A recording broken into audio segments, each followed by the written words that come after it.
I'm going to dedicate this one to my mother-in-law, Morgan Maxwell. It's called The Mistress of Christmas. For many years, my mother-in-law earned and re-earned her honorary title of the Mistress of Christmas, not just for her headlong embracing of the giving spirit of the season, but also for her ability to make Christmas physically manifest inside and outside our home. For her, the season began in late November with numerous trips to Walmart and the dollar store to snag her share of the latest in lights, lasers, and tree trimmings. The bolder, the better. Sometimes I wondered if she saw herself as a player in a secret competition to see who could shout Christmas the loudest, and shout it she did.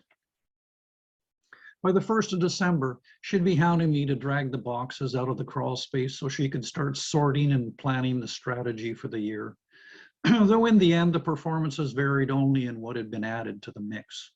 She preferred to store the Christmas kitsch in large apple boxes with removable lids she could write on, though the contents rarely matched the labels. And every year I'd be down there on my hands and knees, dragging them through the concrete dust and spiders to propel them up through the trap door. This involved at least 2 instances of me whacking my forehead on a floor joist or the cold air return duct on the furnace, the former of which was followed by a string of profanities that would send the dog fleeing to the far end of the house, and the latter of which resulted in a percussive boom that could be heard next door, followed by my mother-in-law's concerned query, "Are you all right down there?" She liked to do the outside lights first, preferring to undertake that at night when the darkness would allow her to properly see the stunning visual effect she was creating step by step as it unfolded. Every tree and bush in the yard endured a yearly transformation from its natural symmetry into a platform for my mother-in-law's unbridled enthusiasm for Christmas. Strings of multicolored lights spiraled off into the heavens from every corner of the yard. Some glowed in mute colors. Some shone brighter than Rudolph's infamous nose, and some flashed on and off erratically as if dancing to the frantic beat of a metal band on amphetamines. Layers of floodlights and lasers played across the facade of the house, washing it in greens and reds and gigantic snowflakes. The coup de grace came in the form of old CDs hung with fishing line from the cherry tree, so as to reflect and amplify the vision of glory she had created. To her credit, she never succumbed to anything as easy as inflatable Santas or Yodas, those cheap vinyl blow-ups that spend the days collapsed like giant spent condoms on the lawn, and then rear up in every evening to bob and sway unnaturally in the breeze. I remember the first Christmas as a dutiful new son-in-law, donning my raincoat to help her light up the yard, thinking I was in for a half hour of ladders and extension cords before returning to the sanctity of our dry living room and a hot cup of tea. 3 hours later, I was still clinging to the upper reaches of the tallest tree in the yard, trying to dangle giant silver balls from the branch tips, while my mother-in-law directed me from the ground, saying, "Out just a few more inches, just a few more inches."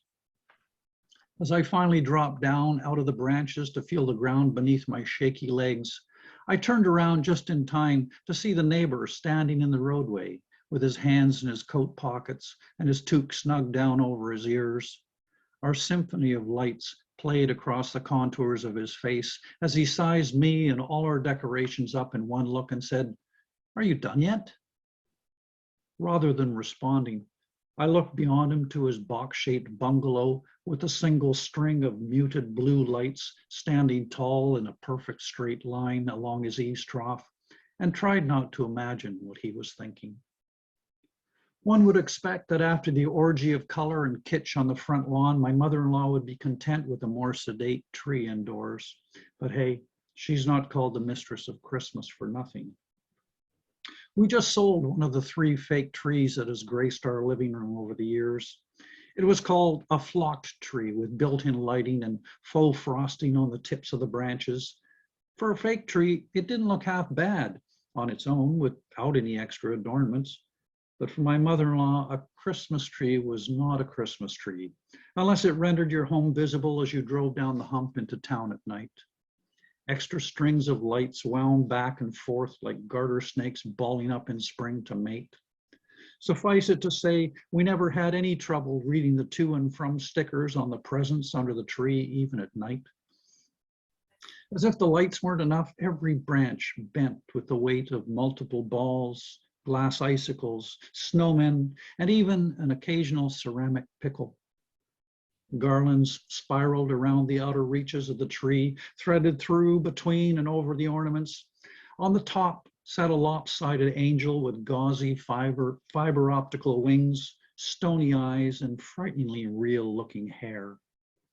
Her overall appearance reminded me of a feminized version of Chucky, which would surely have given children bad dreams. Over the years, the angel gave way to a variety of malfunctioning stars, depending on what China had concocted for the dollar store that year. And bit by bit, the number of boxes in our crawl space grew. This year, we are moving and had to haul every last box up, inspect it, and decide what to keep and what to give away. I managed to whack my head on a joist just once, and I don't think I even swore. My mother-in-law came to visit from Echo Village the night we decorated the tree. She's confined to a Broda chair now and has to be hoisted onto the toilet or into bed at night. But that old familiar gleam was in her eye as we placed her cherished ornaments one by one upon the branches. And as she relaxed in a Santa Claus cap with Michael Bublé crooning carols on the TV, and her granddaughter applied red and green nail polish to her fingernails, complete with snowflakes and gold stripes, she looked to be completely back in her old glory.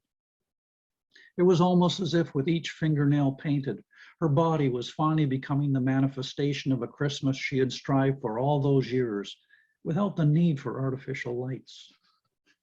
When it was time for her to go home, we bagged up a small plug-in Christmas tree for her to put on her night table and added a rigid red stocking ornament to go under it. Thankfully, as we loaded her into the lift-equipped van that took her home, she didn't even notice the one sad-looking reindeer made of bent wire and blue lights parked on our front lawn. It's our only exterior nod to Christmas, and likely would have made her sigh in disgust. Or maybe she saw it and decided not to make a fuss. Maybe she secretly knows what we do, that the Mistress of Christmas is a title she will rightfully take with her when she leaves this plane of existence, and that no one but her could ever earn the right to wear that mantle in our little family, where the most important things are often understood by all without the need for speaking them aloud.